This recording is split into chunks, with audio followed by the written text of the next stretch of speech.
For all those who appreciate the work that we're doing here on Standing for Truth, please hit that subscribe button because we are just getting started.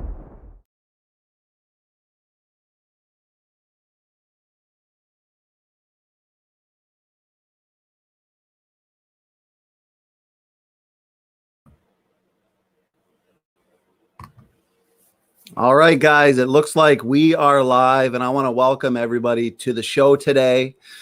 We have a couple of awesome guests with us, John and Diane, and I want to thank them for being so generous with their time today for this incredibly important program. We are going to be having a must-watch presentation on the Great Flood, fossils, and evidence, followed by a question and answer from not only George and myself, but also from you guys in the audience. So I want to thank you for joining us. Please, as always, tag myself at Standing for Truth. Typically, we have a very lively audience, so that'll be the best way for me to see everybody's questions without missing them. So we've also got George here, our award-winning co-host. So George, thanks for joining me, brother.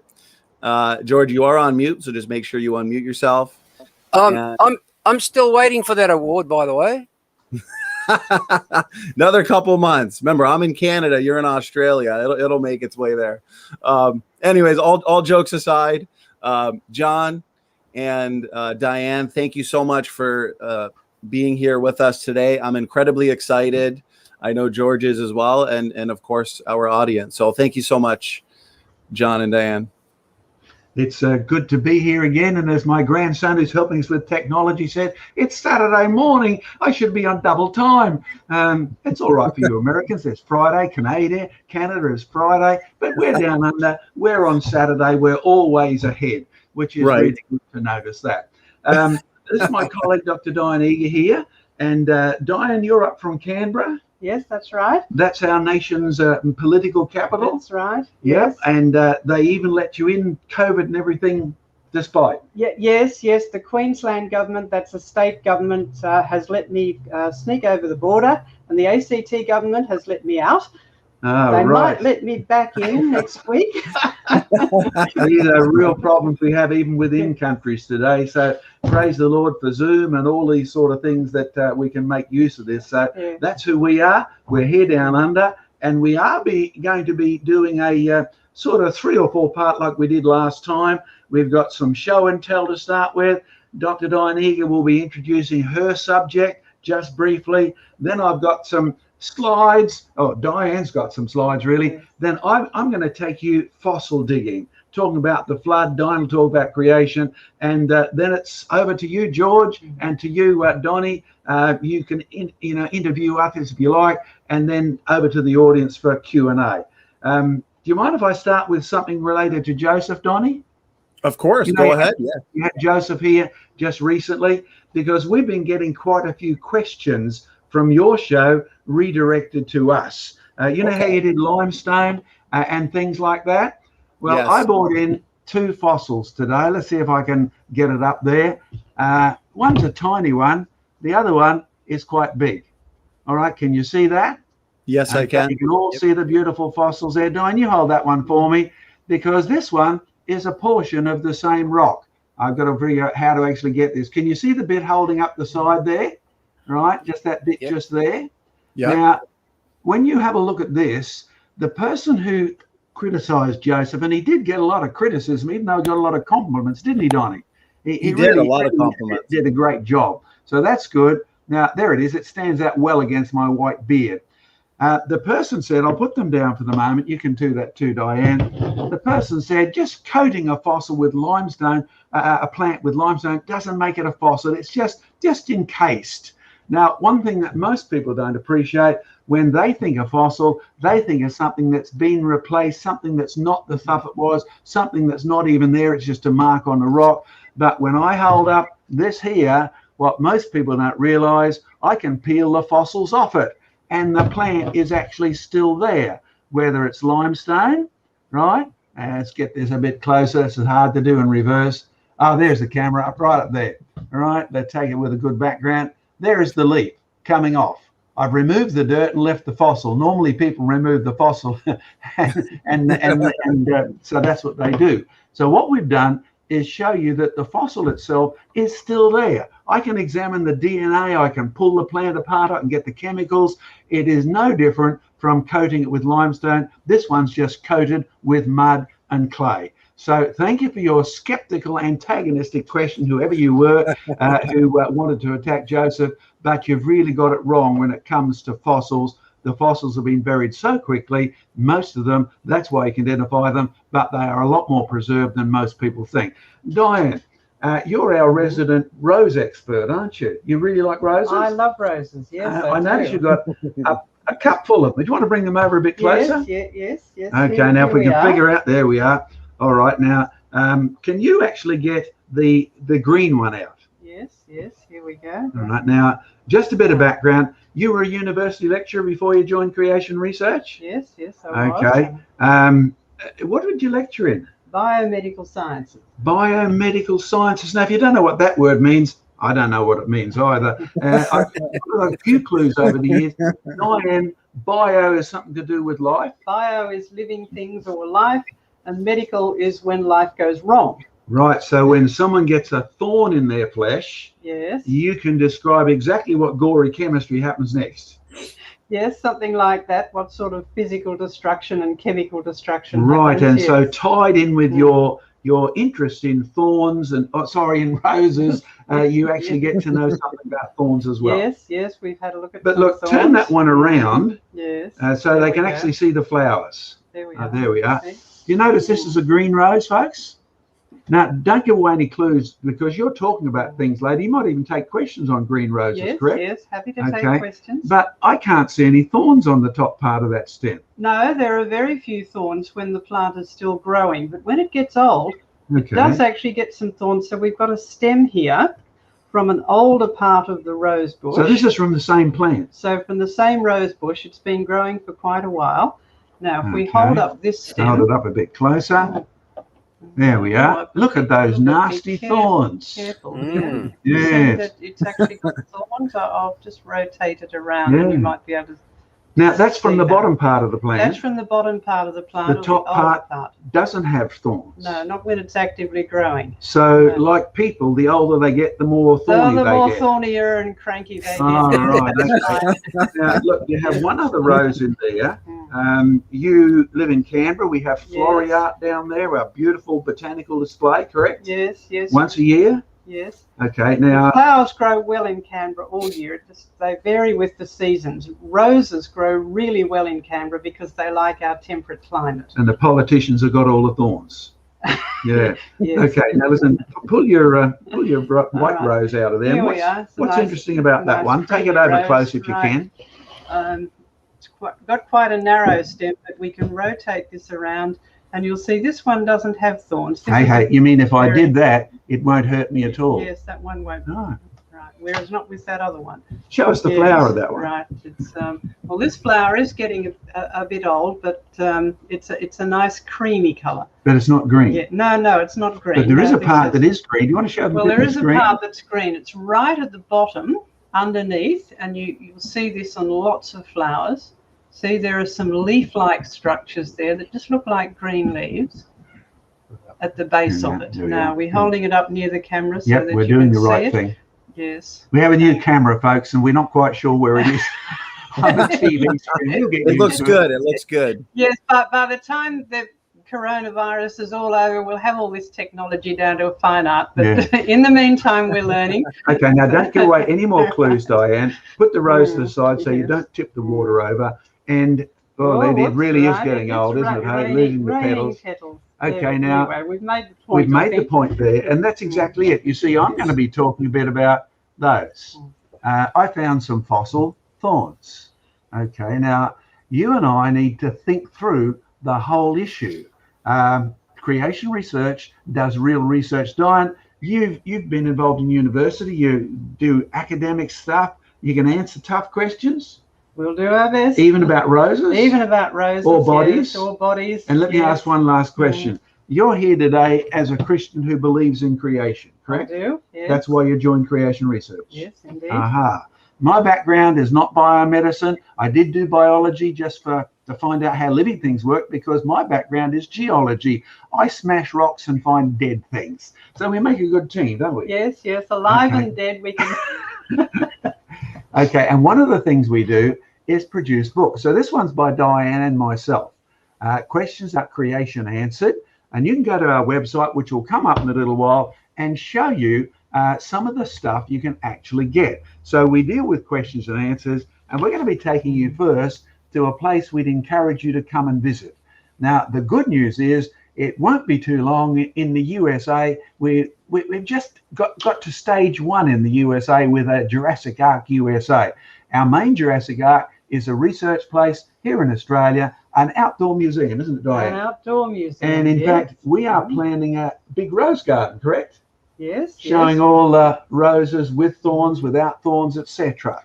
Okay, I think you know enough about us now, except for one thing. One more show and tell.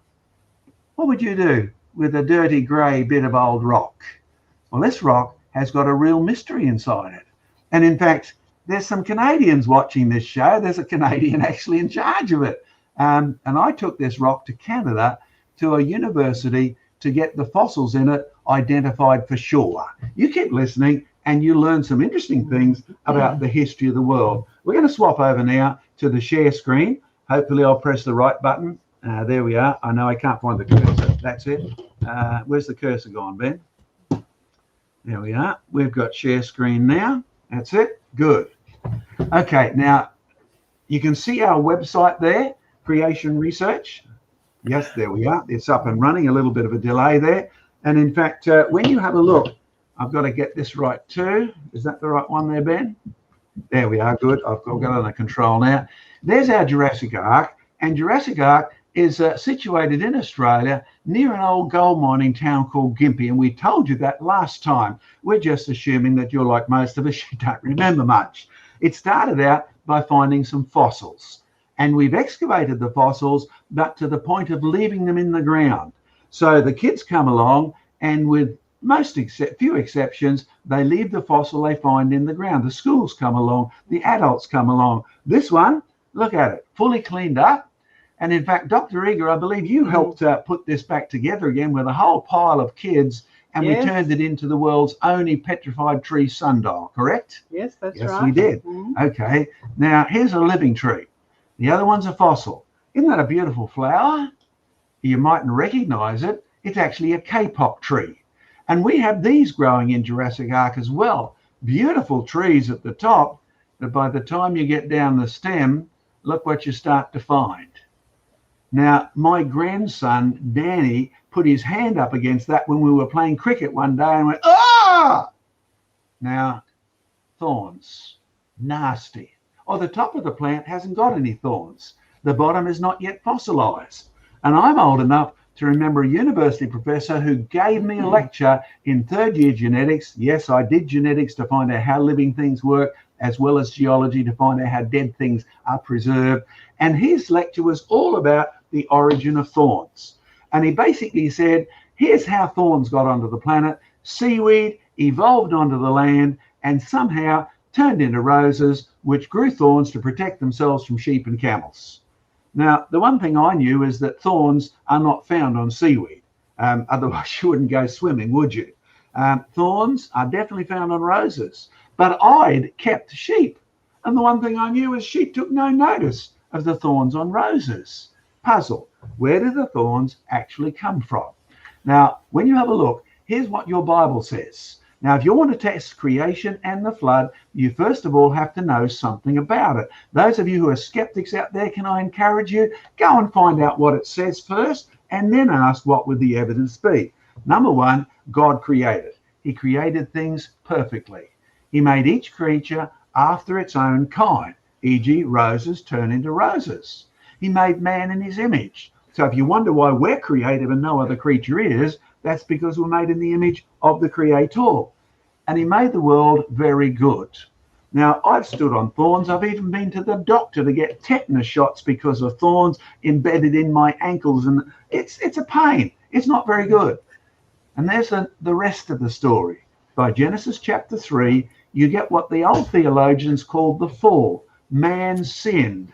God judged. God cursed the ground. And part of that curse brought thorns on the planet. Do you catch this? Roses and all the other things started out without hard, nasty thorns. Then God cursed the ground, and all of a sudden you have thorns. And the Bible says death entered the planet, and the world changed from good to bad. Now, that's what you want to be checking.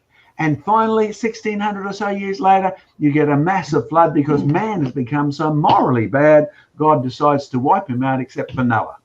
Now, you want to look at evidence? That's what you're looking at evidence for or against. Who is your authority? God's unchanging word or man's evolving theories? Now, I'm going to introduce Diane again, and she's going to take over right from here. Diane, would you actually, I'll better get you to swap over here. There we are. Right. You need to press the down button, that one there. Yes. Yes, I'm going to talk about thorns, spines, and prickles, because those are all words that are used by botanists to to label sharp things that stick out from plants. Now, we call them thorns in general, but we also have the word spines and prickles, and you'll probably know what those all are from bitter experience mostly. So let's have a look. Well, as John said, are we going down? That one. No, That one. this one, yes. We've missed one. Let's go back. Yes, there we are. The Bible tells us that thorns and thistles and prickly things came into the world when God cursed the ground. And this is what he said to Adam: cursed is the ground because of you, thorns and thistles it shall bring forth. So what was God doing there? Was he thinking, all right, I'll now have to make some new kinds of plants? Or is he going to add something to the plants that are already there? Did he create some new things? Well, in fact, if we look at how thorns, spines, and prickles actually come about in the living plants, we can see what happened. So let's go to thorns, spines, and prickles. Is it not responding to the keyboard? I did press that. Okay. Yes, I'm so sorry about all of this. We have so many buttons to press here. All right, so has anything been added to make the plants thorny? Well, let's have a look at a lemon tree. Here is a lemon tree. Now, it's got lots of fruit and lots of leaves and branches. That's all very nice. But if we have a closer look at that branch in the middle, if you've ever grown lemons, you'll know that you've got to be careful around lemon trees, because some of the branches will start to grow and they'll put out more branches, but then they'll just stop and you've got hard bits that stick out. And some of them actually have sharp bits that stick out, which I've indicated there with those leaves. So you've got to be careful around lemon trees, because they can be spiky and uncomfortable. So what's happening here? Well, some stems, this is actually a lemon tree that we have growing at Jurassic Ark, and some stems don't have any fruit or don't have any leaves. They just have these spikes. So what's happened to them? Well, in fact, we can watch this happening, and scientists have studied this, and we've now worked out what's happening is that thorns are formed when branches start to grow and start to develop as the plant is growing, but for some reason or other they just stop. And so all you're left is the beginning of a branch, which can be quite hard. Now, if the same thing happens to leaf bases, they're called spines, but you end up with these more spiky protuberances there. Or sometimes a leaf will form, but then it will fall off and leave the leaf base there just sticking out, and that will go hard as well.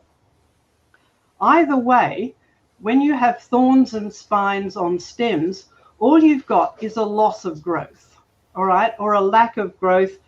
Something has started to grow and then it's stopped. Now, what about some of those prickly weeds that you get, thistly weeds? Has anything been added to those? Well, let's have a closer look at a normal sort of plant that doesn't have any spines on its leaves. Here is a lovely plant. Now, can you see all the veins? They stand out in this particular plant, so you can see the pattern of them.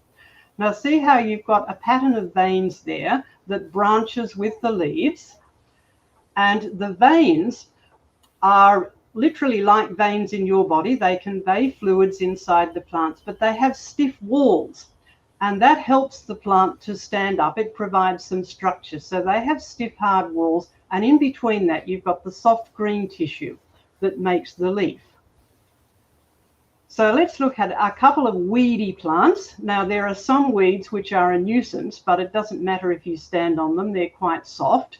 And then there are other weeds which are not only a nuisance because they're growing in the wrong place, but they really hurt if you stand on them.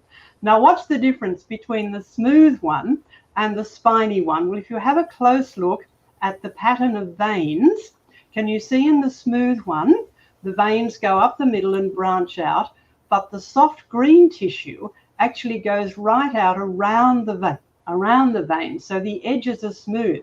But look at the spiny one. The soft green tissue doesn't quite make it, but the veins have kept growing until they stick out. And because they have hard walls, they end up forming tough spikes. So spiny leaves are just a mismatch between the growth of the veins and the growth of the leaf tissue. Now, what about roses? They are a bit different. Now, here's a lovely picture of a rose flower, but can you see in the background, the photographer who took this has deliberately blurred those out so that they're not so ugly and tough. It's a very pretty flower. But of course, you can't ignore the thorns around roses if you have anything to do with them. And wild roses, this is a wild rose, they often just have these single layer of petals, which is very pretty, but the thorns on them are really fierce, and you could almost use them as weapons of war. Now again, scientists have discovered how this happens. How do we go from smooth stems to thorny stems like this that you could use as weapons of war? Well, here is one scientist's or a group of scientists' summary, right?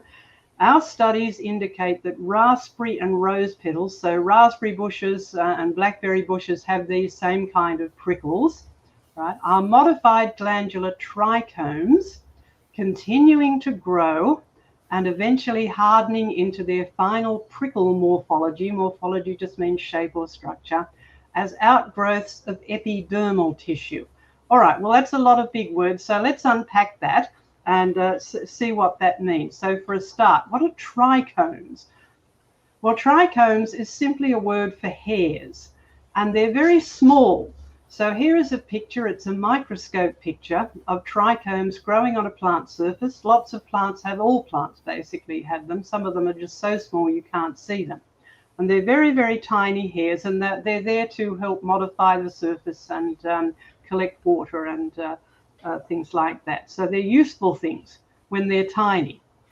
And here is a rose stem. Now you might be able to just make out that the stem on the left of the photo there has sort of hairy edge, right? Those are trichomes, and if they stay like that, they're not a problem. They're nice and soft, and they're just there to modify the surface properties of the stem. But over on the other side, we have some serious looking prickles or some genuine rose thorns that you would not want to brush against. So what's going on here? Well, this is what the scientists were describing with all those big words. The trichome or the hair just starts as an outgrowth of the surface cells, and it grows up. And as long as it stops there, it's not a problem. But it keeps growing and growing until it gets quite large.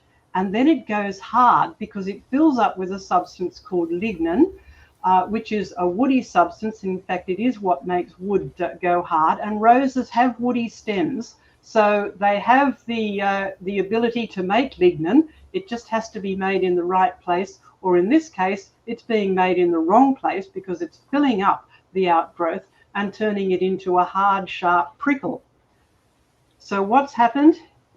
We now have these weapons of war, but they are just outgrowths of the epidermal, right? That's the surface layer. The outer layer of your skin is called epidermis, so it's just a big word for surface. So this time, instead of having lack of growth or undergrowth, we've now got overgrowth. Now, if any of you have ever had a tumor or a cancer, one of the words that's often used to describe tumors or cancers is a growth. Now, growth is normally good, but in the wrong place, it's not good. So if you have to have a growth removed, that is because that thing that was growing was not good.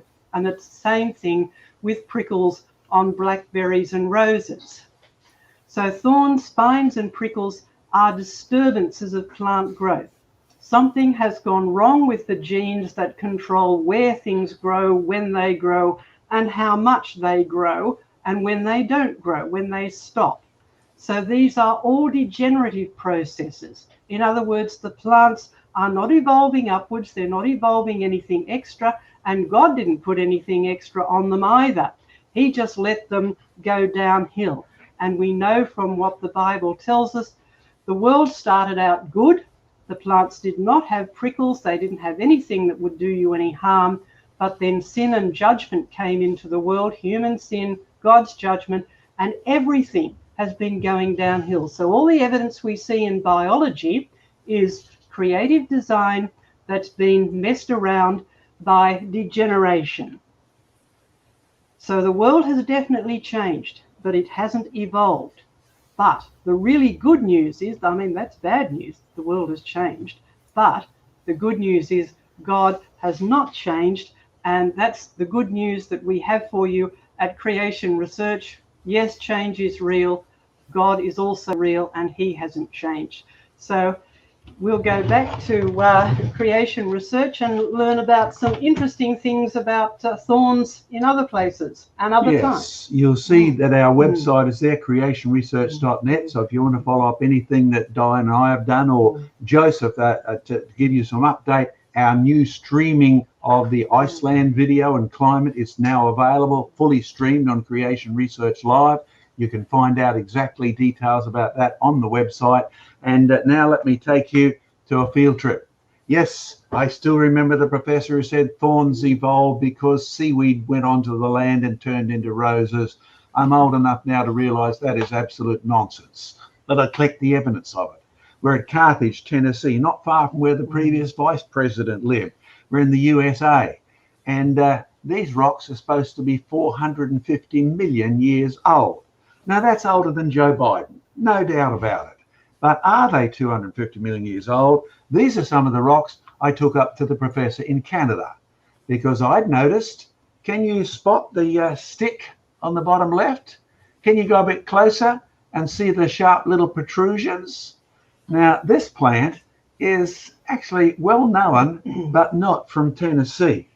This is a thorn, a tiny one, a microscopic one almost, but nevertheless, it's a thorn or a prickle or a spine, because the names cover them all, don't they? Even though some people are rather touchy and they have biological distinctions depending on how they grow. But this is a sharp thing. Okay, now, do you realize the Bible says there were no sharp things on the planet till Adam sinned? How brave are you? I mean, if you're a Christian out there watching and you've cottoned on, you have to first of all find out what God said he did if you want to test it. You skeptics who are watching, you have to say, well, if I'm going to be honest, I've got to test the Bible based on what it says. And the Bible says God made thorns. He commanded the ground to bring forth thorns only after man sinned. Take it seriously. These rocks formed after Adam sinned. Now, when I get to this point, my geological colleagues say, okay, yes, you're the guy who found thorns in Tennessee where they weren't. We don't like your conclusion. Now, that has to be so. These rocks, by the way, are called Ordovician because they're also found in Wales, not far from where Joseph lives, where the Ordovician people used to live. And they're called Ordovician because they look like the rocks where the Ordovician people. These are massive layers of rocks. In fact, if you look at the similar ones in Canada, yes, we just jumped from Tennessee to Canada. I went to Canada because the world experts are up there. Here's what they found. Sordonia in Devonian claimed to be 350 million years old. Notice the same sort of spiny structure? Yes, these are all my specimens, right? So I don't believe in just taking pictures out of books. I go and I get the specimens. All right. Now, do you want to see some conclusions that are here? There's the geologic column, the way you and I are taught to think about it. At the bottom, can you read Precambrian? At the top, can you read Pleistocene? In the middle, can you read Jurassic, as in Jurassic Ark? That's one of the best known ones. But these are the rock layers supposedly in order of how they formed over hundreds of millions of years. And yet, there's where they found those thorns in Canada. Sordonia is their technical name, named after a saw, you know, with the sharp points. Geologists do that sort of thing, you see. Devonian rocks, I wonder how old they are. Are you willing to take the thorns seriously? You see, there's the Devonian in Canada, there's the Ordovician in Tennessee. And you'll notice they're the same rocks, and that's what the professor in Canada said, these are Sordonia, but they shouldn't be in Ordovician rocks.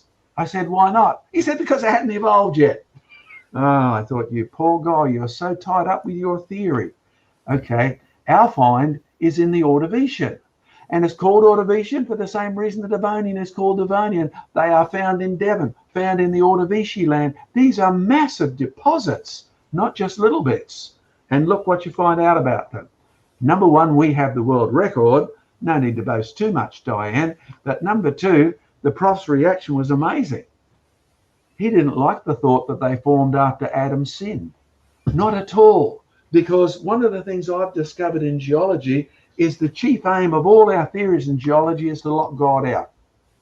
Now, if geologists were really open, they'd be open to any answer. You skeptics who watch this program because it annoys the dickens out of you, but you want to try and find out what's wrong with what Joseph said, what's wrong with what Danny said, that's what you don't like. Your problem is you want to lock God out of your answer without honestly including that option. Those rocks formed after Adam's sin, the Bible would say, which means, of course, the thorns are found there in Ordovician, in Devonian. But there's my first fossil thorn. And not bad, eh? Look at that good-looking finger there. That's a famous finger, that one. That belongs to me. It's still on the other end of the hand there. I went back in 2007 and found these. I mean, they're spectacular. Now, nobody can disagree that that's a sharp, spiny-looking thorn. You see, it's actually, if you look close, it's got carbon around. It's a coalified thorn. Now, if it was just a soft little tendril, because some plants have tendrils like that, it wouldn't produce carbon. If it was seaweed, seaweed doesn't make good fossils because it's only one cell thick. Where did we find it? Right there, in the Carboniferous of Canada. Carboniferous, nothing to do with millions of years. The name was invented by a clergyman to name rocks that had lots of coal in them, or carbon. Notice where I found the fossil? Down below, the coal layer. There's Joe's favourite verse. It's one of mine and Diane's favourite verses. Watch out for false science, it will lead you astray. And false science is, number one, you are determined to leave God out of your picture. Number two, you don't even want to think about what the evidence of Noah's flood would be. Number three, you just deny that these rocks could be Ordovician because the thorns hadn't evolved yet. You think, oh, come on, guys. This is just absolutely putting your hypotheses, your brainwashing before the facts. You see, if you do it the other way, look at the conclusions you reach. That's not a bad branch with thorns on it. There's my finger there. How'd you like to fall on that one? That's a pretty nasty looking one. These are a plant called Neuropterus, by the way, and they're not actually well known. In fact, have you ever seen a fossil thorn in a museum? Oh, we know about the fossil thorns because those of us who've been to collect them, yes, most people just don't know what to do with fossil thorns because of that. You see, it's well enough known out there that when you set up geology like Charles Lyell did, and his aim was to get rid of Moses out of science, then all of your descendants, whether it be Charles Darwin or Professor Dawkins, you automatically lock that out of your set of information. The Bible says we started without thorns. The Bible says thorns and thistles came. God didn't say I'm going to create thorns and thistles. God said the ground will bring them forth to you. The stuff is already there. The thorns will come sooner or later, and some thorns are still coming. That rock formed after Adam's sin. You take that line, and it means those rocks are not 345 to 280 million years old. Now, do you realize the evolutionist who says, oh, but you're using your theory before your practice? Oh, come on, guys, be fair. That's what you're doing. The Carboniferous rocks, the name was invented by a clergyman. He'd never heard of 345 million years old. You see, the original rocks are named pragmatically, practically. If it's got carbon in it, you call it carboniferous.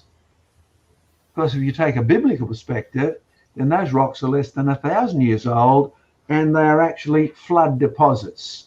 Because I can take you to the other side of the Atlantic, and I can stand you on the beach, not far from Manchester, and you would swear that these are the same rocks, because the Carboniferous is called Carboniferous in Canada because the English came from Manchester and said, oh, gracious goodness me, those rocks look exactly the same. They're called Carboniferous. They actually, well, the Americans gave them a slightly different name because they're politically incorrect. Even in geology, they wanted their own names, but they're the same rocks. You see, here we are in Tennessee. We're not far from the coal-bearing layers. I put the English name in. I'll be in trouble with Joe Biden and Donald Trump. In Tennessee, they call this the Pennsylvanian. And you may remember Joe shared with you that he found some thorns. Now, I've got to be honest, I'm jealous of Joe's thorns because I've dug up these rocks for ages and never found any thorns. He goes there one day and he finds some thorns. Good on him. There's fossil thorns in the coal in the Carboniferous or / the Pennsylvanian in Tennessee. There's fossil thorns in the Carboniferous or the Pennsylvanian in Canada. There's fossil thorns in the Carboniferous or the Pennsylvanian all the way through to England and beyond. Look at that. Carboniferous, Ordovician, Silurian, Devonian. Wow, we could keep going, but I'd bore you sick. Let's just round off by reminding you we brought Joe to Australia and he proceeds to find fossil thorns in the Permian. There's me in the UK in a chalk bed finding fossil thorns. The thorns are found in the Cretaceous and in the Permian. Now, are you willing to actually say, do I now look for evidence of flood deposited thorns? Because the Bible implies all these formed after Adam sinned.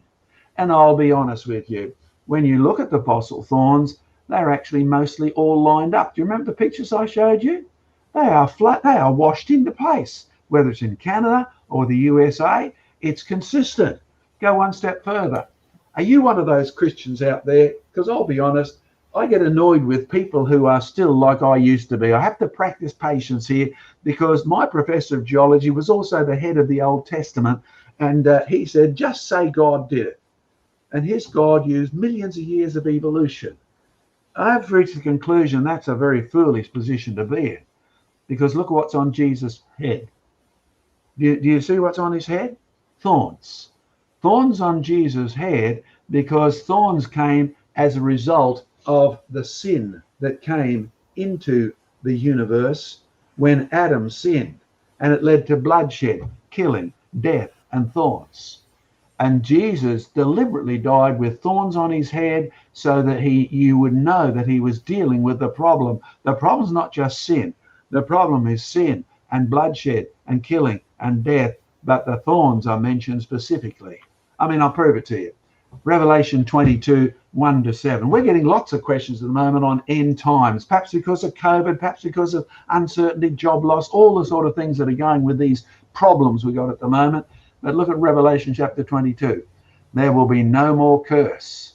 The curse is found in Genesis chapter 3. So are you one of those Christians that are looking forward to the new heavens and the new earth? No more presidential election, no more rigged election, no more COVID, no more injections, no more curse. You realize that if you believe in evolution, you have undermined the whole of the Christian gospel.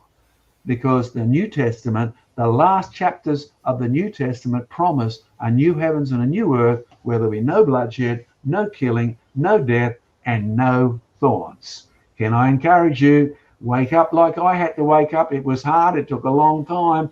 But if you try and put Genesis 1, 2, and 3 as the epitome of a God who used evolution, you have shot the whole gospel in the foot. And come on, let's be blunt. When Jesus comes back again, if you're a Christian, do you want to wait millions of years while he remakes the new heavens and the new earth?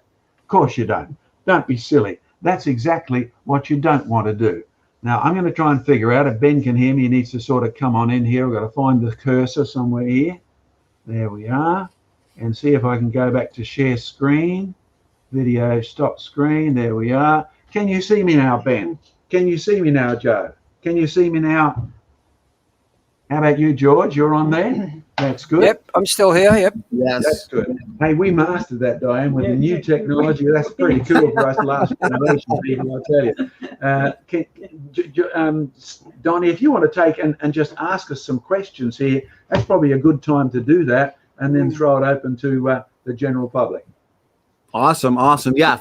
And firstly, I want to say once again, that was a fascinating presentation from John and Diane.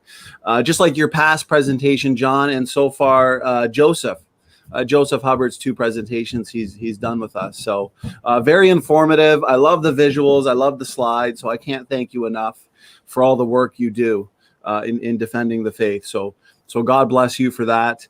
And I will say we had a lot of questions coming in. We saved them into the side. And we'll have some questions of our own as well between George and I.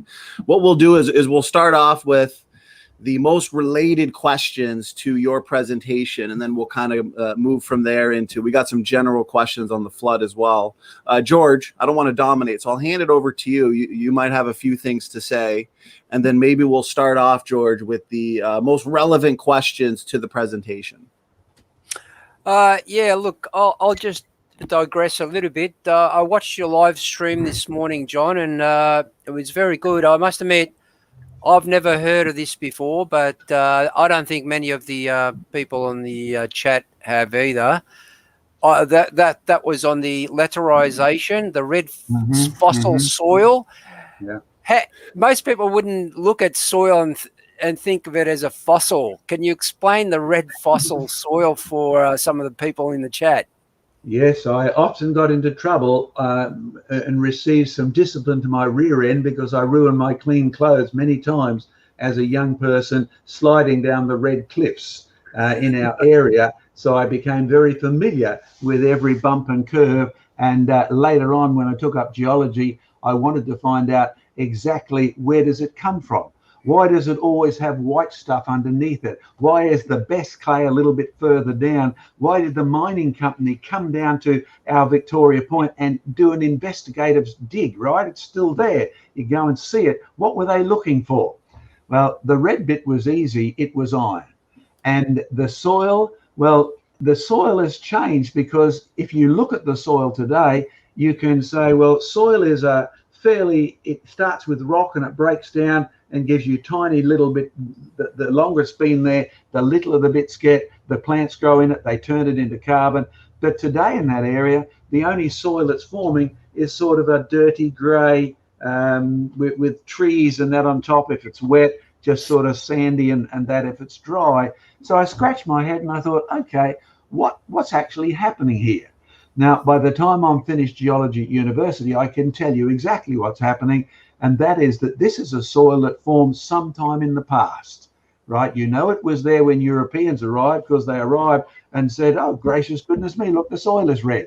And so they called it Redcliffe, or they called it Redland Bay. They did all of these names. That's the layman's approach to it. But it said the same thing. It was there when the Europeans arrived. And because we found no Aboriginal implements in it, it was there when the Aborigines arrived, right? So that's that climate area, the way in which this soil is produced, we know how it functions because in areas where it's hot and wet today, the red soil is still forming because every wet season, the water rises up to the surface, brings iron. Sometimes you can actually taste it in the water. The iron compounds that dissolve in the water give it a very metallic taste, don't they, Diane? And you don't, most people don't like it at all. And then when the water goes down again, the oxygen hits the iron, you'll first of all see red stuff and tiny little grains of iron even floating. It's quite amazing that it forms a layer, and then as the water sinks down, it will stain the soil red. But what else you can notice is that it actually is coming from somewhere. Down below, you've had a rock type which has got iron in it. If the iron moves out, it leaves aluminium, right? So the iron goes up, the more iron goes up, the more iron stays there, it reacts with the oxygen, the more the white stuff forms out. So in North Queensland, you now go and you mine the white stuff. It's one of our biggest, biggest mineral sources of aluminium, and you get the red bauxite. So it's a rich aluminium source as well. So the Lord has done the hard yard for us and separated out for us, but it all happened before we were here. So hence the word fossil. When you look at a landscape, you can even have a fossil landscape. So Ayers Rock, Uluru, as it's politically known these days, you'll find that's a relic landscape. As our world expert said, this was formed by water. There is no water there now, right? So it's a relic or a fossil landscape. When you look at the soil, whether you go from North Queensland all the way down to Tasmania, you find this red layer, and it's not forming at the moment. So it's a relic soil, a fossil soil. So that's the clue, George, and it's an indicator of climate. That climate was hotter and wetter. Come with me to the Antarctic, dig a hole under the ice, and the soil is red, right? So climate change, way before any industrial pollution. Most of the politicians and that don't know what they're talking about.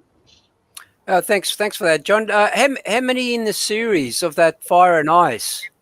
There's 3 in the series. Fire and Ice is the name of a new video that we've done, a new documentary, and it's currently now, as of right yesterday, streaming on Creation Research Live. You can go to Creation Research main website and click across to where it's streaming. That's our first streaming one, isn't it, Diane? Yes, So we're very proud of ourselves to get this new technology. Joe's done a great job.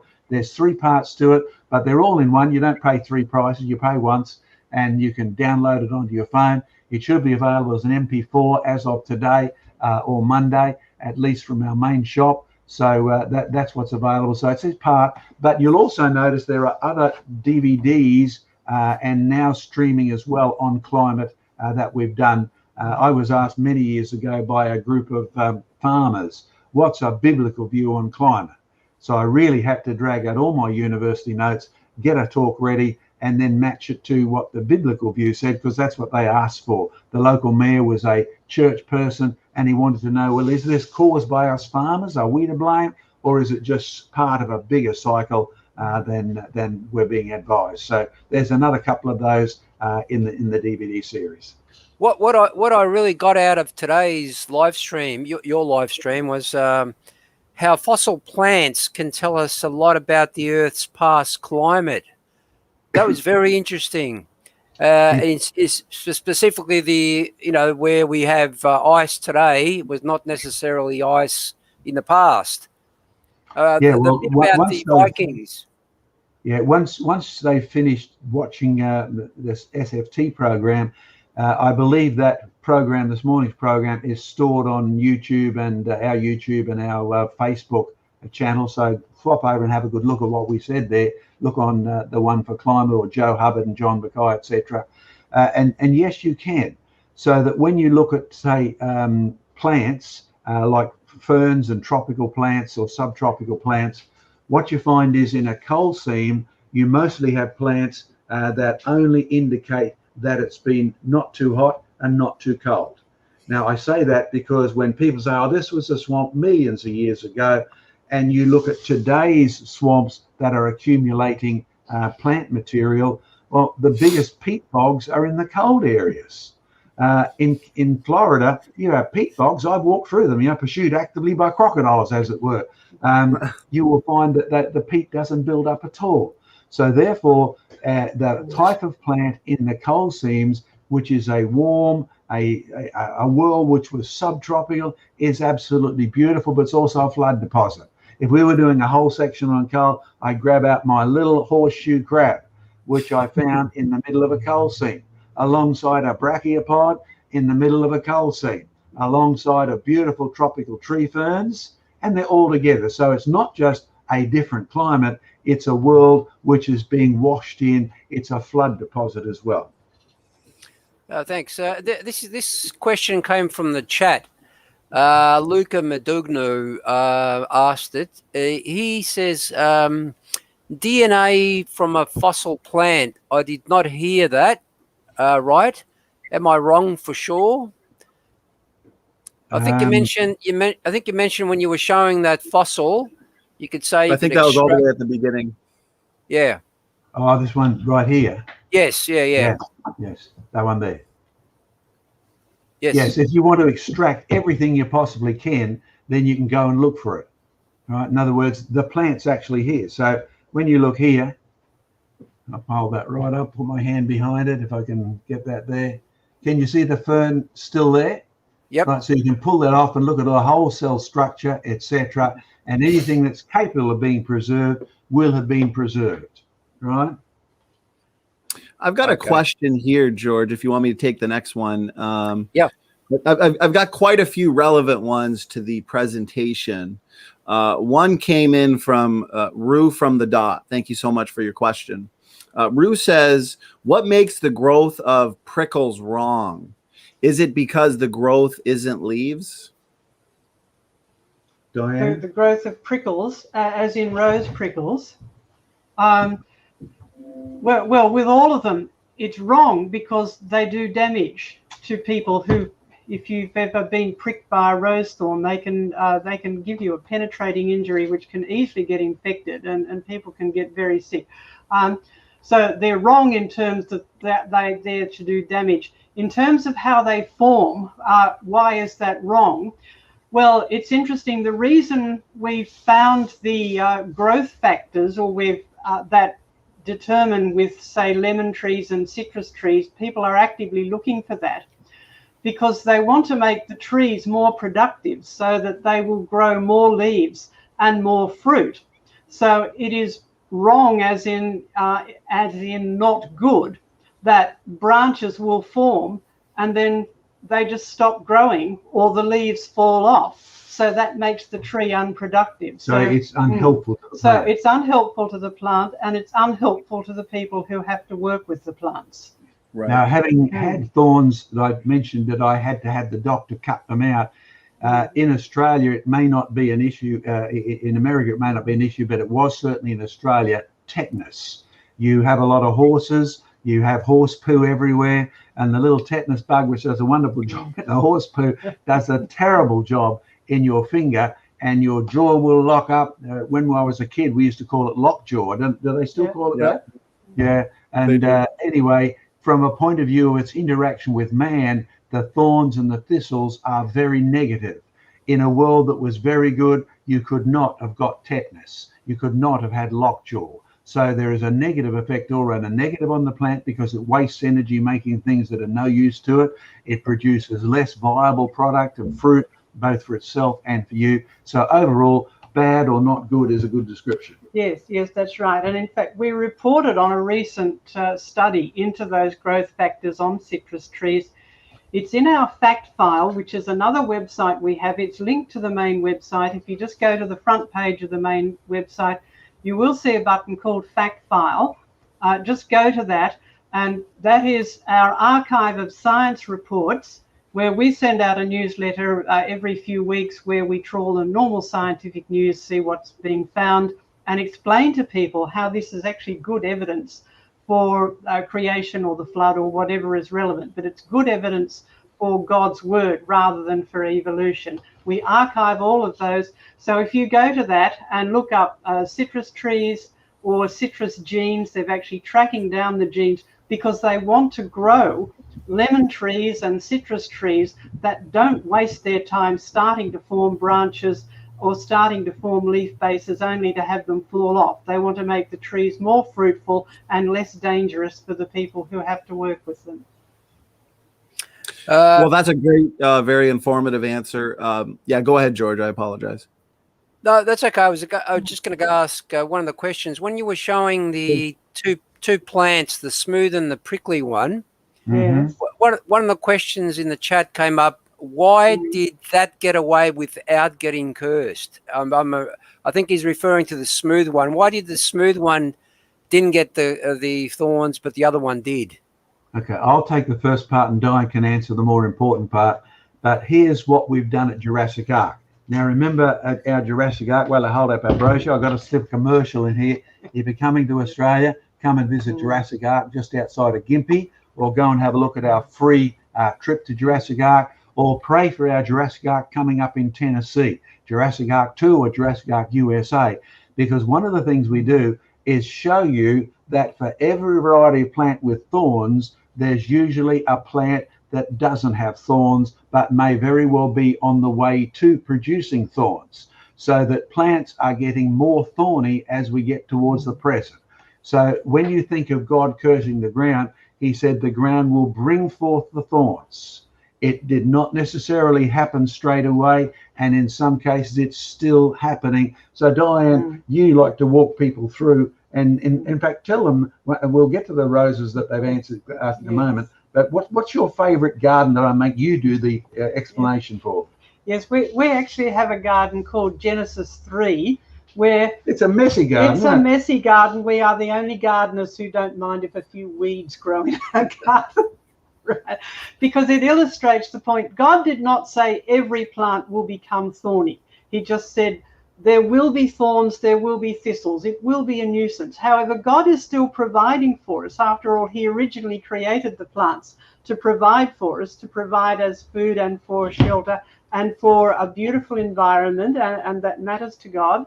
He said that the trees in the garden were pleasing to the eye and good for food. So he didn't say that every plant is going to become thorny. It's just that in the general environment, instead of being universally good, there will be bits of it that will go bad as part of the just general degeneration of the world. So there are still some good things in the world. So as I said, when we look at biology, we still see creative design. We see beauty. We see brilliant design.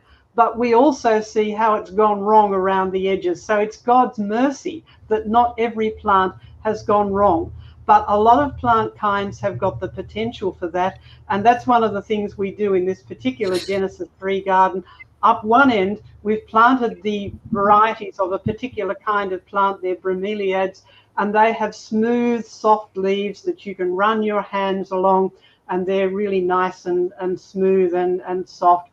And then we gradually show people along the from one end of the garden until we get to this huge bromeliad, brilliantly lovely, healthy plant, has the most lovely flowers when it's blooming. But its leaves, honestly, you could use them as weapons of war. You wouldn't want to fall into it. You'd be a mess of halfway along there, we betray ourselves. These are the pineapple family. There's a pineapple growing in the middle, right? And we do our best for the farmers to develop non-thorny pineapples, right? Haven't quite mastered because they don't taste as good as the really spiky ones. But Diane, I think you better answer the question about roses up there. We have a good Australian expression here, the rough end of the pineapple. We do, yeah. You want to handle the question about roses now? Was there another question about roses? Yeah, it's about the yes, the thorns. you asked a question about roses in the beginning. Let's get our roses back here. Right. Remember this weird-looking rose? Yes. Can we see it here? If I hold it, yes. Right. Yes. Now these roses are green, right? But if you look at them closely, they're not really a proper flower. They're not like this one here.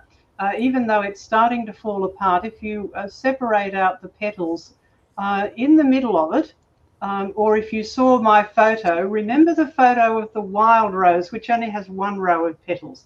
In the middle of that were a whole lot of stamens, which is the pollen-bearing part of the plant, and in the center of that is the pollen-receiving part of the plant, and at the bottom of that is where it makes seeds. So those are the reproductive parts of the plants. So this flower still has those, and the petals are there to attract the pollinators, the insects, and they're fragrant, and as well as being colorful, they are falling apart here because this one is getting a bit old. So that is a normal flower. A normal flower has lots of layers. So if we turn this one around, can you see we said this one has some leaf-like structures at the base? I might have to pull it out and hold it. Can you see it's got green bits here at the base, right? Now, when a flower is forming, those green bits, if you look at a flower bud, it's green. So that forms the outside of a flower bud. And then the flower will start to form in layers. It will form the petals, then the stamens, that's the pollen producing part, and then the carpel, which is the pollen receiving and seed producing part, right in the center. So you go from the outside in. Now with this green rose, what's happened is that, yes, it starts to form normal flower buds. And if you look at the buds on this flower, we don't have one on this particular branch. They just look like normal buds. They're green. But when they open, they don't have any petals or any of the other structures. What's happened is that the growth genes, the growth control genes, have somehow got stuck in the sequence of going, sepals, that's those outside structures, petals, stamens, carpel. It stopped at the sepal stage and actually got stuck and sort of stuttered and ended up making more sepals. I like that, stuttered. Yes, it stuttered. Yes, that's right. But eventually it gives up, and the bud will grow and open. But instead of having petals and other flower structures, all you've got is a bunch of sepals. Okay, can I just ask you a question? Because that one doesn't have any thorns. The top of this doesn't have any thorns. But the older the plant gets, the thorny, thornier it gets, that's right? The thorny one. It's thorny. Yes, now, is this another degenerative process that never quite happens to this one?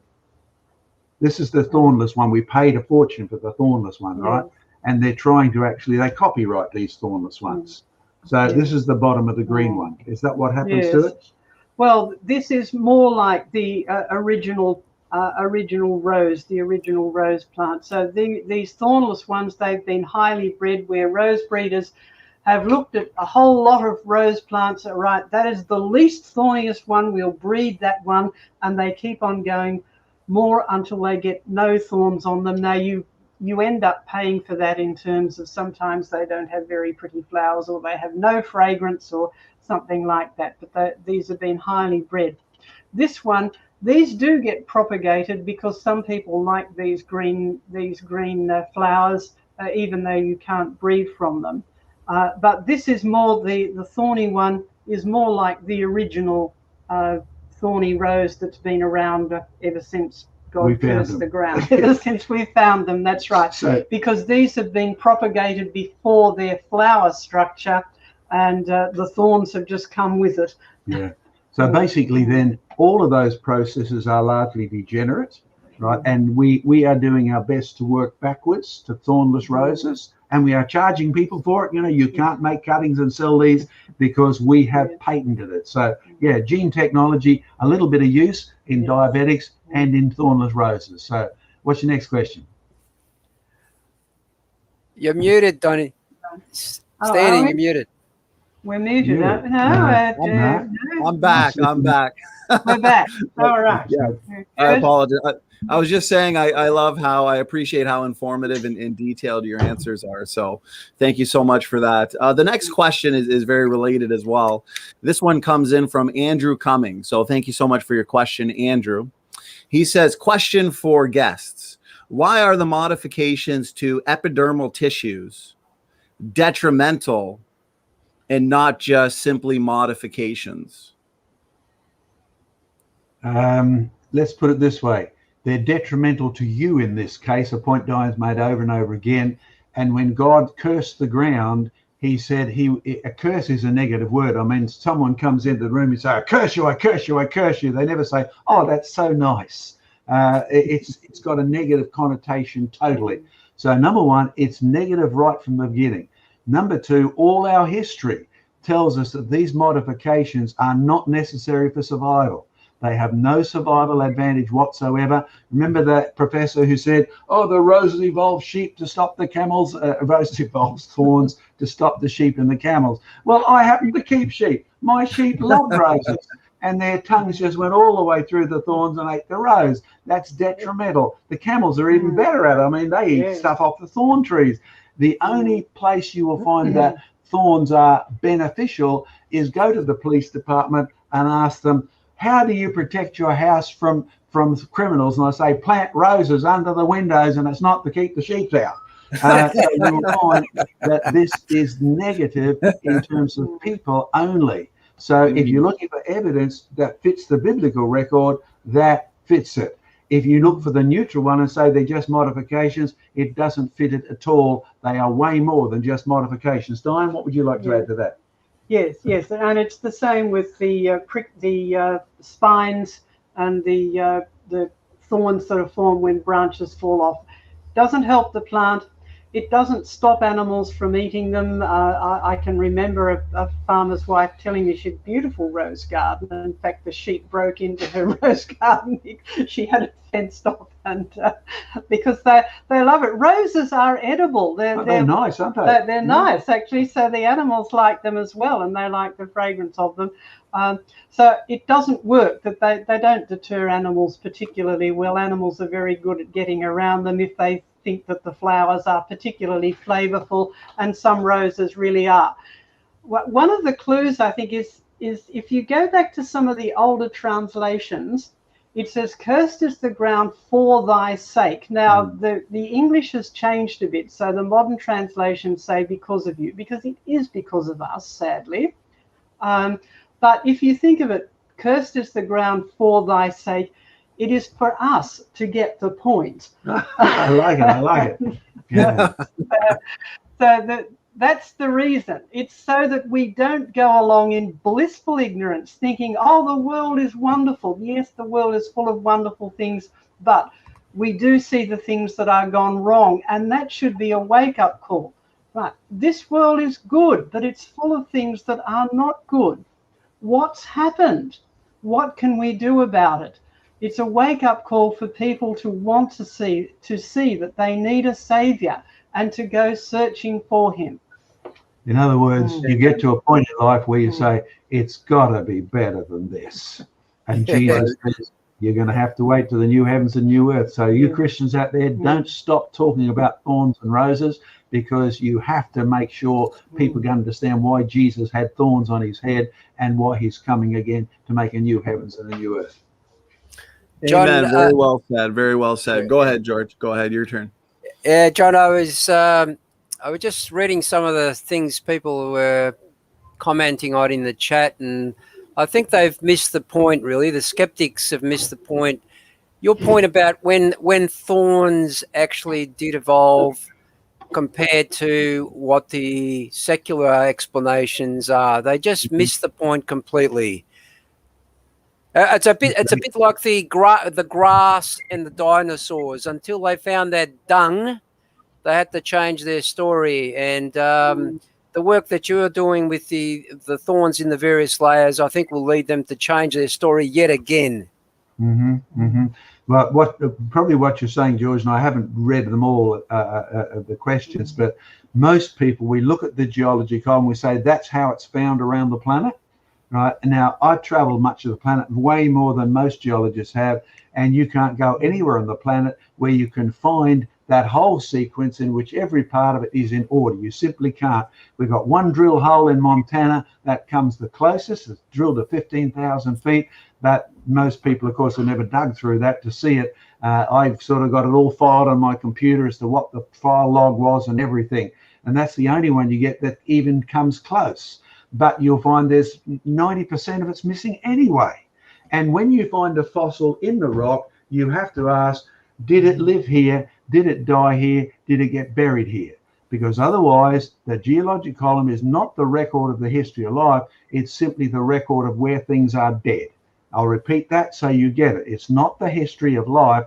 It's the record of where things are dead. So when you look at those thorns I found in Tennessee, they are all lined up. Now, there's not the slightest evidence they grew there, because the rest of the rock is shell. It's coral, right? And you'll find that this is not where they grew. There are trees in this rock, right? So you'll find that when you look at the Ordovician, Devonian, whatever, I found massive big trees in the Devonian rocks, alongside of the tiny things, alongside of marine things. So you've got to realize we've been sold a lie. All of you evolutionists say, oh, that means simply that the thorns evolved in the Ordovician. No, it doesn't. The thorns appear in what you call the Ordovician, but it's called the Ordovician because it was first found in Wales, where the Ordovician people lived. It's a location, not a time in history. And you and I mean, it took me, I'll be honest, I'll be sympathetic to you skeptics. It took me a long time to wander back from what I thought history was and start to say, well, how do I put God into all of this? And he doesn't fit, because the whole purpose was, Diane, I'm going to get rid of Moses out of science, and you've been conned. You'll have to ask, how did the fossils get into these rocks? And if they all got there rapidly, because if they didn't, they wouldn't be there, then you don't have the millions of years. The whole purpose of your question, of your criticism, becomes null and void. That helpful, George? Yes, thank you. Yeah. Stanley, you want to ask a question, or should I ask one? I'll ask this because it kind of branches off a few of the things John was saying there. And this is typically a question that comes in every time we have a discussion related or pertaining to the flood and fossils, is that they'll still look to the geologic column, and they'll say that the ordering of the fossils, including plants and these flowers as well, they'll say that it's best explained through evolutionary processes, more simple organisms to complex. So I guess the question would be then, is there any validity to the evolutionist claim that the ordering of the fossil record best reflects evolutionary history, or does the global flood better explain the ordering of the fossils? Well, I'll tell you one thing that helped me. Our professor of geology, who was a world expert, right, on all sorts of interesting issues. This guy I said was also the head of Old Testament. That was a revelation to me, that theologians and geologians were actually historically connected. In fact, it was a theologian who invented the word geology. Take that and put it in your pipe and smoke it, as they used to say. It really makes us actually rethink a whole lot of issues, and it shocked me. But one day he walked into our lecture theatre. I can't remember if it was 3 years or 4 years after I started or whatever, and he said, excuse me, chaps, he said, the rocks in the Grand Canyon get old sideways. And he never said another word. I thought, what did he mean by that? The rocks in the Grand Canyon get old sideways. Now, I've been to the Grand Canyon. I've climbed it 10 times or so. Good exercise, I'll tell you. Do it in one day and come back at 10 o'clock at night. That is really, really a good heartbeat of that one is. But what you'll find is when you go to the layers of the Grand Canyon, you find they get old from left to right. They don't get old from bottom to top. Now, if you want to understand this, you need to either go to a French sedimentologist by the name of Guy Barteau, who actually mimicked the work of an Austrian, German-Austrian guy in the last 2 centuries ago nearly now, or you can go to creationresearch.net, click on research and have a look at our strata machine, because all we do is imitate the great experiments by Guy Barteau. You can catch them online, in which we ask, if the sediment comes sideways and the water's coming sideways, do the layers grow sideways? Because the bottom line is only moving water carries sediment. You remember the old experiment you did in school where you took a glass with water in it and sand and mud and rocks, and you shook it and the teacher said, stop. So you put the less down, and then the big rocks fell out, then the middle size, then the little rocks, then the mud. And the teacher said, that's how the rock layers form, which would be a wonderful experiment if the world was a glass of water. But it isn't. In the real world, the water is the only water that will carry sediment is moving sideways. So I sat in the harbour. I'm serious. I did. I watched it come in and I watched it come out, particularly where they have those massive tides. That meant I had to run in front of the tide occasionally. But what you find is the water moves sideways and the sediment is deposited sideways. And you see this in the Grand Canyon. It's older at one end than it is at the other. And the professor was absolutely right. So go and have a look at our strata machine experiments. Go and have a look at Guy Barteau, who does it on a much bigger scale than we could ever afford to, because the university was paying for it. Or have a look at the work of our Austro-Germanic geographer, who was actually investigating all the water in Venice and how those, with the canals and that work. You'll find that is a real help, and it dismisses the question. If you look at the sediment, and if a layer of shells is being washed in, you'll get a shelly bed. If a layer of plants is being washed in, you'll get a plant bed. The order is there, but it's not the order from simple to complex, right? That's the point you've got to get out of your head. That order does not exist. Okay, and that's probably about the best I can say, unless you want to add anything to that, Diane. Well, a lot of the definitions of the rock layers were made in terms of what fossils were formed in. Yeah. in them. And in fact, there is no such thing as a truly primitive living creature. If you look at some of the living creatures that they say are Cambrian, they're brilliant things, trilobites and like the things that live on the bottom of the sea. And I've got about 12,000 of them in my collection. Yes, that's right. Yeah. They're not simple. They are very complex. We can look at their eyes. We can look at their nervous systems in some cases because they are just so well preserved. They didn't sit there for millions of years waiting to be slowly buried. They would have been gone by then. We've now got methods of studying fossils without having to actually break them apart by using X-ray devices. So you can see all of the details in them. These were not primitive creatures that were half formed or anything. They are brilliantly designed creatures with very complex internal systems. Okay, let me sneak in a commercial here. You will see that book called Tights, Mites and Fossil Fights. I've got that one, John. You like that one, George? Yeah, I've got it. Yep, good one. Okay, now you'll see Joseph in the top left-hand corner there.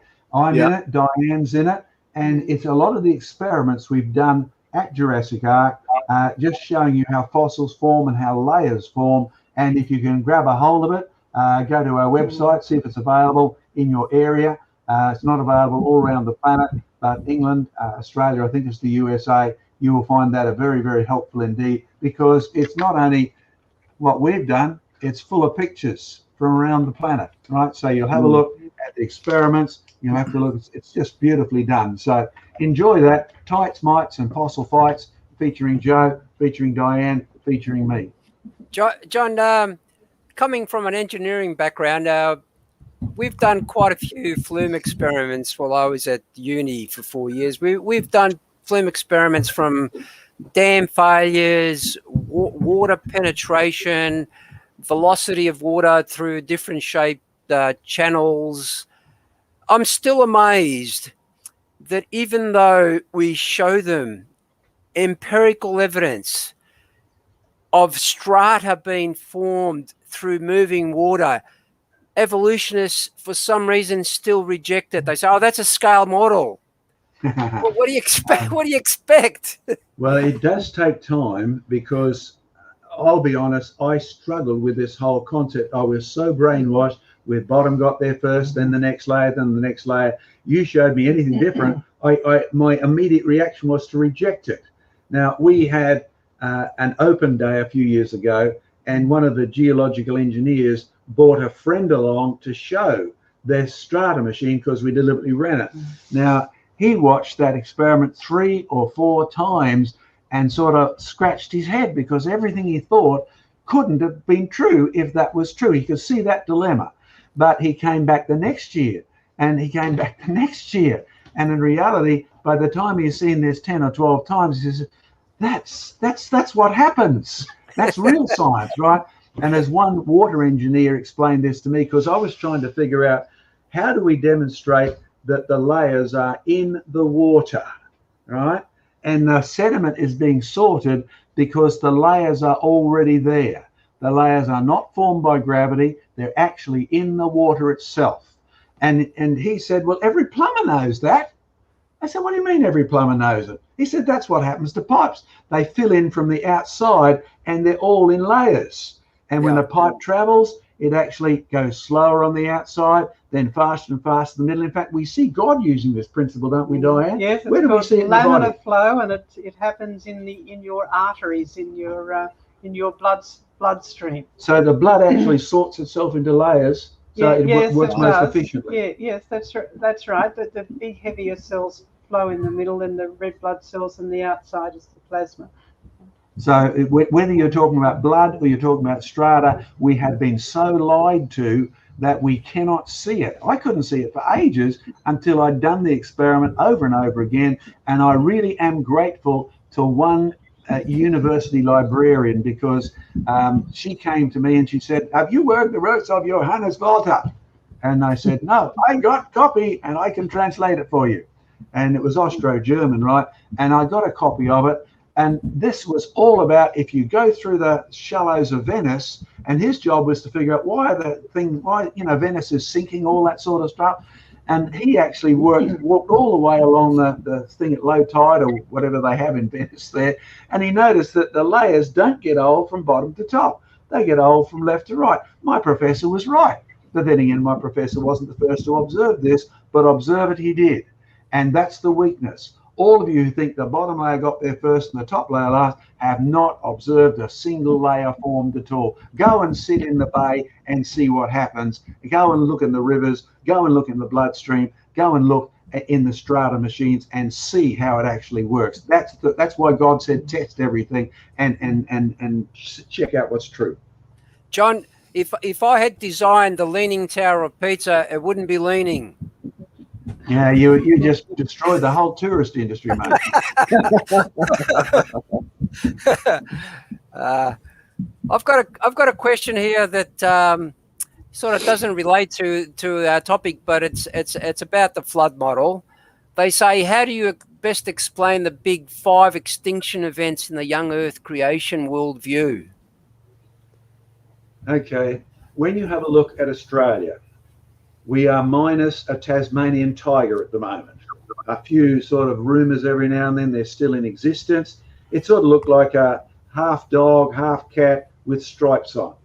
And we actually filmed the last one, didn't they, Diane, in the Hobart Zoo, and it died out, and we haven't seen one since. We are worried about the Tasmanian, the devil, right? You know, the one that's in the Bugs Bunny cartoon show, just as mad in the real world as it is in the Bugs Bunny cartoons. And you'll find that we think it's going to die out because it's got this strange facial cancer. They bite each other to sort of make love and make up, right? And they spread this cancer. We don't quite understand it exactly, but if we can't rescue them, they may die out. But here's what we also notice. When I was a student, I had to do research on thylacines and go and find a fossil specimen to actually do a project on. And we had them here in Queensland. We should call it Queensland tigers and Queensland devils, right? Yeah. So they died out on the mainland long before they died out on Tasmania. So extinction, if you can observe it, is a reality, right? If you can't observe it, you end up with the same dilemma. Hey, the coelacanth is extinct. It evolved, it got those fins and it turned into a frog or an amphibian of some sort. And if they'd have asked the natives living off the coast of Africa who caught them all the time, right? They would have said, no, that's one of those.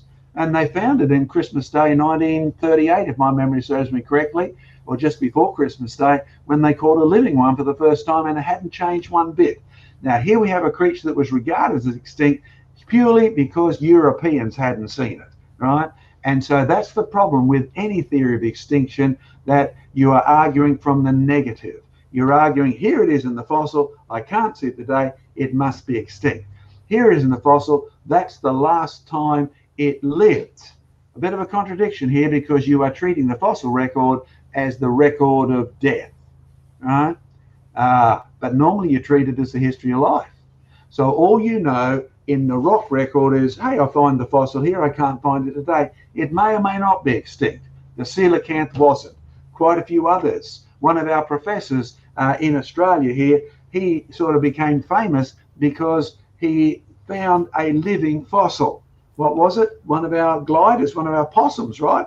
And he only found it because he liked skiing up in the snowy mountains. And here it is, it flew into his hut. Now, it had been alive all the time. It hadn't been extinct at all. And I'm sure we're going to add more and more creatures to that. So there is no such thing as the 5 massive extinctions, because that A, depends on you believing that the bottom layer got there first, B, that your record is a record of life on Earth, C, if anything's missing from here up, it must be because it's extinct. All of those are assumptions, not realities. And when they do find similar looking fossils, they call them things like beaver-like, or they give them some weird Latin name that no one can really pronounce to make it different from what we know is the same effectively creature, just maybe some variation, but it's the same creature. Well, the reality is, if you want the latest example of that, take the great white shark. Now, National Geographic has a brilliant article on the history of the great white shark, Carcharodon megalodon, right? the white shark with the big teeth. Here it is, huge. Then as you get to the present, it gets smaller and smaller. And even our surfers don't want to interact with a great white shark if it's only 5 or 6 meters long. Tiddler by comparison with the 20-meter long one. But what they do is they say, oh, look, it's got a tiny little mark on the tooth here in a fossil. Therefore, the whole shark was different. And so now they've tried to reclassify Carcharodon, Megalodon, so it's not the ancestor of the great white shark. That's how desperate they are to actually evolve things, whether the evidence is there or not. And the second thing is, Diane, how do we define evolution today? What are they doing to the definition? Well, evolution just means change. Right. But change can, as we saw with the roses and with the thorny plants, you can have change, but that's not evolution. In fact, that's devolution, that's loss Evolution. Right. Whereas the picture that most people have in their mind is somehow you start with chemicals, you end up with single cell creatures, and then somehow they become more and more and more complicated. You know, that's the opposite of what we actually see. We see complicated things getting simpler. So I have no problem with things becoming extinct. That's only to be expected. I don't want to be part of causing something to become extinct, because God told us to care for the earth, exercise dominion, take responsibility. But in reality, this is what's expected. In fact, that article in the Scientific American had the big white shark, the lesser big white shark, the lesser. Now they're saying, here's a change. It must have evolved. No. Excuse me, any change is degeneration or devolution. And because that's what you see, my challenge to all of you skeptics, thank you for your questions. I'm glad these guys annoy you enough to actually get you to ask questions, but you need to think, as you get older, you will get growths, you will get cancers, you will become more prickly and old, right? You are not evolving, you are degenerating. The whole history of man is that of degeneration. The whole history of the world is degeneration. And you need to get to the point of saying, it's got to be better than this. I need someone to get me out. And Joe Biden won't qualify. Jesus Christ. Amen. Amen. I like the way you put that in that it's a process of degeneration. And they want to hijack the word evolution, which just means change, to imply this type of fish to fisherman evolution, when in fact the changes we actually see are contrary to the types of changes required to take these single-celled like ancestors into whales and humans and all the complexity we see today. So that's a great response. What we'll do is because we're going on 90 minutes now, you guys have been so generous enough with your time. I can't believe remember. Yeah, exactly. As always, time flies by. So what we'll start doing is kind of winding it down here. George, if you had any comments or a final question, I think we'll start wrapping it up here. Yeah, I was going to just mention a couple of things. Reading some of the comments again, they talk about transitional fossils, but here's an article from the Royal Society. This is a paper from the Royal Society, okay? And it's dated 2016, and I quote, although the transition from Australopithecus to Homo is usually thought of as a momentous transformation, the fossil record bearing on the origin and earliest evolution of Homo is virtually undocumented. End quote. There's no doubt about it, George. That is the absolute truth. One of the reasons I ceased believing in evolution, this is before I believed in creation, was okay, you major in paleontology, you really love fossils and all that sort of stuff. I've got a collection now of 40,000 of the things, some mega stuff in different countries.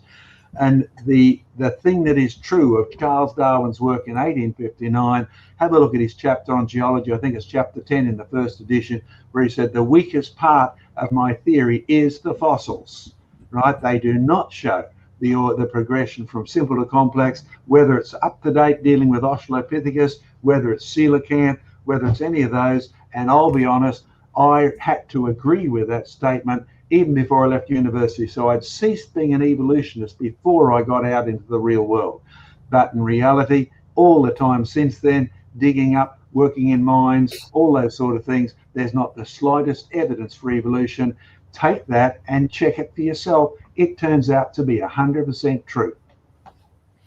Actually, if I could jump in here real quick, George, because we've got Clay Corbin in the chat who does have a very related question to the presentation on thorns.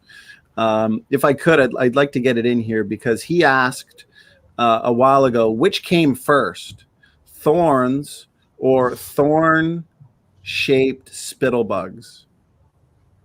Thorn-shaped what? He says spittlebugs. I'm not. I've never heard of them. Spittlebugs, are they a type of insect that You has mean the thorny-looking one? they had a, yes. Yeah, there are some insects I know of. I can't quite know them by that name, Yes. but they have a thorny carapace around the back, and you'd say they hide amongst the thorns. I'm not a world expert on spittlebugs, but Diane might want to add, if you've got any time left, a little bit on this. What you're talking about is camouflage, right? And we live in a world where you don't worry about standing on thorn-shaped spittlebugs. Right, no one is damaged by standing on thorn-shaped spittlebugs. You don't get them in your hands; they don't do any damage at all. But what we find is that if the thorns exist, the spittlebugs can hide amongst them, and you will then have what the evolutionists say, they've evolved camouflage. It's really the opposite way around. I've run chickens since I was a kid, and when the red soil is there, the fox goes for the white chickens first. Right, and leaves in the end only the red chickens, the black chickens, the yellow chickens, every other chicken goes except for the red chickens. So it's evolved camouflage? No, it's actually selected the ones that were already red. Now the same will be true of the spittlebugs, whatever. So I suspect your answer is simple. The thorn-shaped spittlebug was there, and when we find out enough about it, you'll probably find out that Mrs. Spittlebug thinks, oh, he's got a big thorn, he's my guy. And it's got another purpose and a good purpose. Diane, quickly. Yes, that's right. And it's the same with the insects that look like leaves. These days, animals eat insects. In the original good world, they didn't. But these days, the animals that eat insects will eat all the ones that don't look like leaves because they're the easiest ones to find. So the ones that do look like leaves survive. Survival of the fittest is a real process, all right, or natural selection. Real processes, but they are the result of the world degenerating. They do not make anything evolve. If you think about it, survival of the fittest is only significant if the unfit die. That is not good. And it's the same with other things that are considered to be camouflaged. As John said, maybe the spittlebugs, just that they think looking like thorns is really attractive. Well, we've discovered that things like chameleons, which supposedly evolved color in order to camouflage themselves, well, yes, that does happen. But they've discovered that the color changing is actually to communicate with other chameleons and saying, oh, well, I'm feeling good, or I really like you.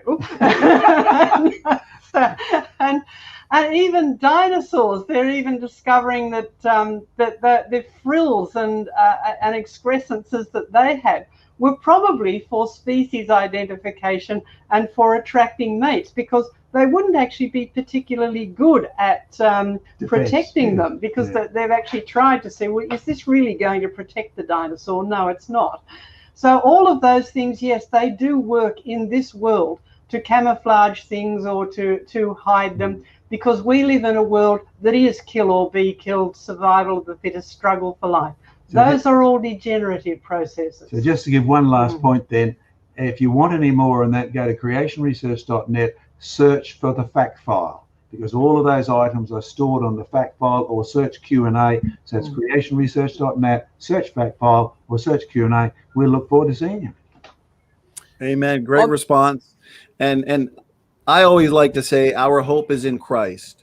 So although we see death, extinction, and degeneration, we have the new heaven and the new earth to look forward to, as John, you were stating earlier. And George, before I hand it over to you for some comments and some final words, I have put in the description box of this video all your websites, all the areas where people can go look and check out answers to these questions, as well as some links, John, to some of your debates with atheists. I watched one recently where Joseph moderated, and you did a phenomenal job.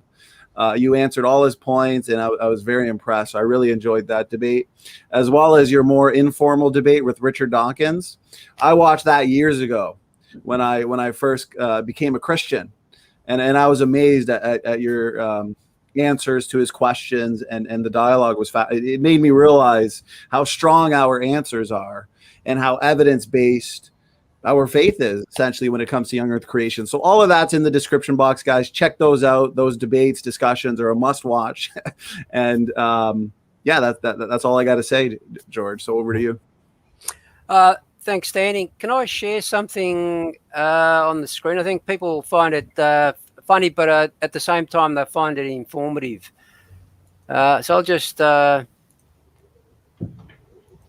let's see.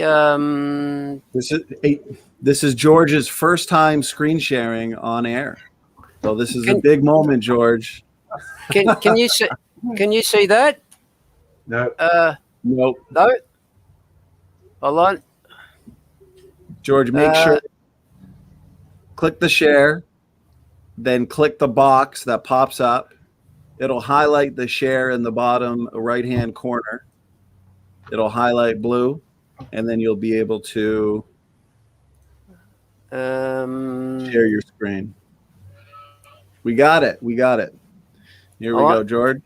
What are you seeing? Blank screen. We're seeing your screen, George. So now whatever you do on your screen, we can see. So if you want to go to, if you had a couple pictures, there you go. There you go, brother. You're good. All right. Can you see the dinosaur? Yeah. Yes. Okay. So how do you train? How do you toilet train a dinosaur? Do you get the joke? Tell us a joke. Oh, it's not a joke. I mean, look at its arms. It's trying to reach over to the toilet paper. No, but the other point I wanted to make T-Rex was is the most highly trained dinosaur, is he? He has the shortest arms. All right. Well, this is the point I wanted to make about the transitional fossils. You notice. That there is Nebraska man. They built. Please note it says scientifically built from one tooth, and that tooth was a pig's tooth. But the artists take some form of artistic license, and they add all this body hair to make it look more ancient and prehistoric. So I say, if they can take that artistic license to do that, I say we can say that dinosaurs had hair as well. All right, this is another form of fossil. Who remembers this? The aircraft that was buried under 75 meters of ice. You'll note I've done a little calculation there, which equates it to the amount of ice found in Antarctica. You're talking about 9 kilometers of ice versus 4.8 kilometers of ice in Antarctica. Everything makes sense to us. It makes sense. That's if you have an old Earth, it doesn't. Yeah, that's right. All the evidence points to a young Earth, yet they just keep digging to somehow dispute us. Well, I'll point out great visuals there. I find it funny that based on one tooth, it was a pig's tooth, wasn't it? They were able to figure out what the creature looked like and his wife. So that's pretty funny, all based on one tooth. Anyways, that'll be a good place to end it, with a bang and a laugh. They say laughter is the best medicine. Stanley, one more share, right? This is for the benefit of a lot of old fossils. Wait on a second. George, you'll master the screen share after today. Okay, here we go. Do you see that? Yes. for the old fossils, this is not the way you store files to the cloud, okay?